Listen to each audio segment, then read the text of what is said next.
Item ಯಾವುದೇ ಇರಲಿ try ಮಾಡಿ ಆಚಿ ಚಿಕನ್ ಮಸಾಲಾ.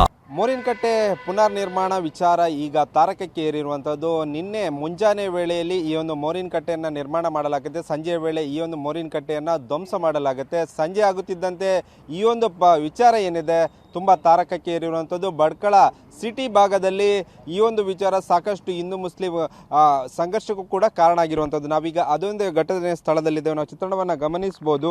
ಈ ಒಂದು ಮೋರಿನಕಟ್ಟೆ ಏನಿದೆ ಇದು ರಾಷ್ಟ್ರೀಯ ಹೆದ್ದಾರಿ ಪಕ್ಕದಲ್ಲಿ ಈ ಒಂದು ಮೋರಿನಕಟ್ಟೆ ಇರುವಂಥದ್ದು. ಅಂದರೆ ರಾಷ್ಟ್ರೀಯ ಹೆದ್ದಾರಿ ನಿರ್ಮಾಣ ಸಂದರ್ಭದಲ್ಲಿ ಈ ಮೋರಿನಕಟ್ಟೆಯನ್ನು ಒಂದು ಅಂದರೆ ತೆರವುಗೊಳಿಸಲಾಗಿತ್ತು. ಅದರ ಬಳಿಕ ಈ ಒಂದು ಮೋರಿನಕಟ್ಟೆಯನ್ನು ಬೇರೆ ಸ್ಥಳಗಳಲ್ಲಿ ಮಾಡಬೇಕಂತ ಸರ್ಕಾರ ಮತ್ತು ಅಧಿಕಾರಿಗಳು ಆದೇಶವನ್ನು ಮಾಡಿದರು. ಆದರೆ ಹಿಂದೂ ಸಂಘಟನೆಯ ಕಾರ್ಯಕರ್ತರೇನಿದ್ದಾರೆ ಅವರು ಮಾತ್ರ ಈ ಒಂದು ಮೋರಿನಕಟ್ಟೆಯನ್ನು ಇಲ್ಲಿಯೇ ಇದೇ ಒಂದು ಸ್ಥಳದಲ್ಲಿ ನಿರ್ಮಾಣ ಮಾಡಬೇಕಂತ ಹೋರಾಟವನ್ನು ನಡೆಸಿದ್ರು ಮತ್ತು ಪಟ್ಟನ್ನು ಹಿಡಿದಿದ್ದರು.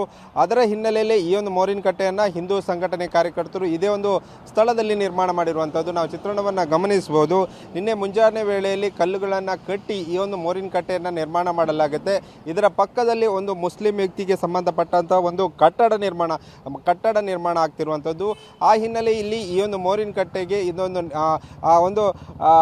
ಮೋರಿನಕಟ್ಟೆ ಇಲ್ಲಿ ನಿರ್ಮಾಣ ಆಗಬಾರ್ದು ಎಂಬ ಆಕ್ರೋಶವನ್ನು ಈ ಮುಸ್ಲಿಂ ಸಂಘಟನೆಯವರು ಮಾಡಿರುವಂಥದ್ದು. ಅದರ ಬಳಿಕ ಈ ಒಂದು ಬೇಕು ಬೇಡವ ನಡುವೆ ಹಿನ್ನೆಲೆಯಲ್ಲಿ ಈ ಒಂದು ಪ್ರಕರಣ ಸಾಕಷ್ಟು ತಾರಕಕ್ಕೆ ಏರಿದೆ ಅಂತಲೇ ಹೇಳ್ಬೋದು. ನಿನ್ನೆ ಸಂಜೆ ವೇಳೆ ಸಚಿವರಾಗಿರುವಂಥ ಮಾಂಕಾಳ್ ವೈದ್ಯನ ವಿರುದ್ಧ ಕೂಡ ಆಕ್ರೋಶವನ್ನು ವ್ಯಕ್ತಪಡಿಸಿರುವಂಥದ್ದು. ಯಾಕಂದರೆ ಈ ಒಂದು ಧ್ವಂಸ ಪ್ರಕರಣ ಮೋರಿನಕಟ್ಟೆ ಧ್ವಂಸ ಪ್ರಕರಣವನ್ನು ಯಾರು ಮಾಡಿದ್ದಾರೆ ಅವರನ್ನು ಬಂಧನ ಮಾಡಬೇಕು, ಅವರ ಮೇಲೆ ಪ್ರಕರಣ ದಾಖಲಿಸಬೇಕೆಂಬ ಒಂದು ಆಕ್ರೋಶವನ್ನು ಹಿಂದೂ ಸಂಘಟನೆ ಕಾರ್ಯಕರ್ತರು ಮಾಡಿದರು. ಆದರೆ ಆ ಒಂದು ಸಂದರ್ಭದಲ್ಲಿ ಯಾವುದೇ ಹಿಂದೂ ಕಾರ್ಯಕರ್ತರ ಯಾವುದೇ ಪ್ರಶ್ನೆಗೆ ಉತ್ತರ ಕೊಡದ ಸಂದರ್ಭದಲ್ಲಿ ಅವರ ವಿರುದ್ಧ ಧಿಕ್ಕಾರ ಕೂಗುವಂಥ ಕೆಲಸವನ್ನು ಹಿಂದೂ ಸಂಘಟನೆ ಕಾರ್ಯಕರ್ತರು ಮಾಡಿದರು.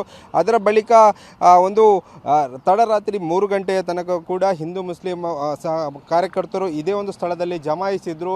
ರಾತ್ರಿ ವೇಳೆ ಹಿಂದೂ ಕಾರ್ಯಕರ್ತರನ್ನು ವಶಕ್ಕೆ ಪಡೆಯುವಂಥ ಕೆಲಸವನ್ನು ಪೊಲೀಸರು ಮಾಡಿರುವಂಥದ್ದು. ಸದ್ಯ ಈ ಒಂದು ಪ್ರಕರಣ ತಾರಕಕ್ಕೆ ಏರಿರುವ ಹಿನ್ನೆಲೆಯಲ್ಲಿ ಭಟ್ಕಳ ನಗರ ಪ್ರದೇಶ ಏನಿದೆ ಸದ್ಯ ಬೂದಿ ಮುಚ್ಚಿದ ಕೆಂಡದಂತೆ ಇದೆ ಅಂತಲೇ ಹೇಳ್ಬೋದು. ಯಾಕಂದರೆ ಹೆಚ್ಚಿನ ಪೊಲೀಸರನ್ನು ಕೂಡ ಇಲ್ಲಿ ಒಂದು ಸ್ಥಳದಲ್ಲಿ ನಿಯೋಜನೆ ಮಾಡಿರುವಂಥದ್ದು.